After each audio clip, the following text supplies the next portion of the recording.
Imagine being beaten half to death, then sewn into a sack with a viper thrashing at your legs, and hurled into a black river alive.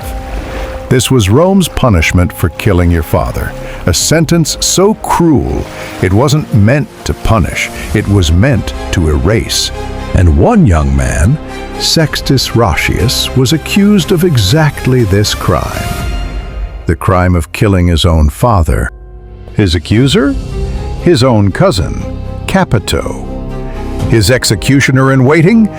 Rome's most ruthless prosecutor. And his only hope? A young lawyer who had never before taken on a capital case, Marcus Tullius Cicero. And Cicero would use a single question so dangerous, it still defines criminal investigations 2,000 years later. Cui Bono? Who profited? This was not a trial for one man's life. It was a trial for the soul of Roman law itself. Sextus Roscius wasn't some lurking shadow with blood on his hands. He was the heir to a dynasty. 13 estates stretched across the Roman countryside. Farms, villas, and orchards worth fortunes. But one night, his father was found dead on the marble floor of his villa. The blood had barely dried when suspicion closed in. In Rome, power feared a vacuum. The moment a rich man fell, whispers raced through the city like wildfire. And this time, every finger turned toward the son. The easy answer, the convenient suspect. But the blade that cut deepest wasn't steel. It was betrayal. His own cousin, Capito, stepped forward to swear under oath that Sextus killed his father. In Rome, testimony was iron. A cousin's word weighed heavier than evidence. One accusation could bury a man alive. And then came the hammer strike.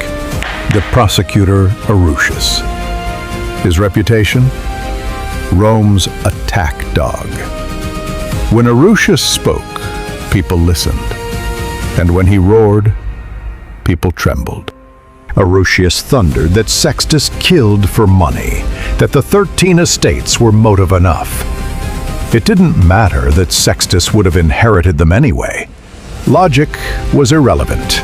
The story was blood and greed, and the mob wanted blood more than truth. Because this wasn't just murder. In Rome, parricide was poison. It was a crime against the gods, a wound in the heart of society. And the punishment matched the horror. Beaten, sewn into a sack with a serpent, and thrown into the river. A death designed not just to kill, but to erase. The sack, the snake, the river. The sentence was whispered like a curse. If the jury believed Capito's story, Sextus Roscius wouldn't just die. He'd become the symbol of ultimate betrayal, remembered only as a man who killed his own father. And just when Sextus seemed buried beneath testimony, fury, and the weight of Rome's most feared punishment, the courtroom doors opened.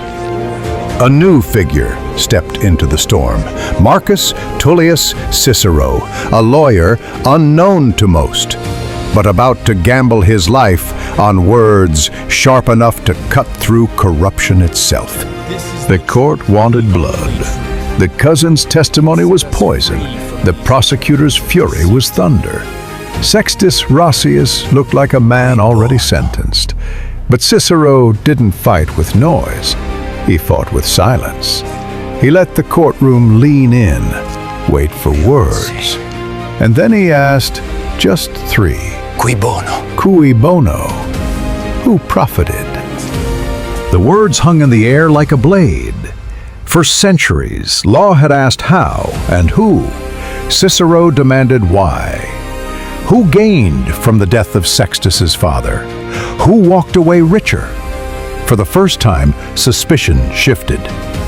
The mob that had been ready to condemn began to glance sideways. The question was a trap, and someone in that room had just stepped into it. Sextus Roscius had no reason to kill his father. He was the sole heir. The estates, the villas, the wealth, all would have been his without a drop of blood. Murder was not profit, it was ruin. The courtroom shifted uneasily. If not Sextus, then who? The estates had not gone to Sextus. They had gone elsewhere. They had fallen into the hands of one of Rome's most powerful men, Chrysogonus. The courtroom froze as Cicero spoke his name. Suddenly, this was no longer a family tragedy. It was a crime reaching into Rome's ruling class. And then Cicero twisted the knife. Capito, the cousin, had not just testified, he had been rewarded. Out of 13 estates, 3 were quietly handed to him after the murder. And who made it happen? Chrysogonus. The jury shifted in their seats. The story of a greedy son now smelled like a conspiracy, a web of power, bribery, and betrayal. The question had been asked, Cui Bono, who profited? And the answer was beginning to take shape. Not Sextus, not the accused, but men with power, men the law was never meant to touch. The trial had cracked open, and through the crack, something darker was beginning to crawl into the light. Cicero's question, Cui Bono, who profited, had cracked the case open. But to prove corruption, he needed more than suspicion. He needed evidence. And in Rome, evidence was buried in scrolls, in archives guarded by silence and fear. That's where Cicero looked next. The courtroom gasped as Cicero laid the scrolls on the table. Sextus's father had been marked not for guilt, but for greed, for his land. His 13 estates had been stripped from his family the moment his name was inked on the list. And who had seized them? Chrysogonus, wealthy Roman power broker. Tall, broad-shouldered, clean-shaven, elaborate toga with gold embroidery. Calculating gaze. The estates flowed like blood money, 3 to Capito, the rest to Chrysogonus. The jury shifted uneasily.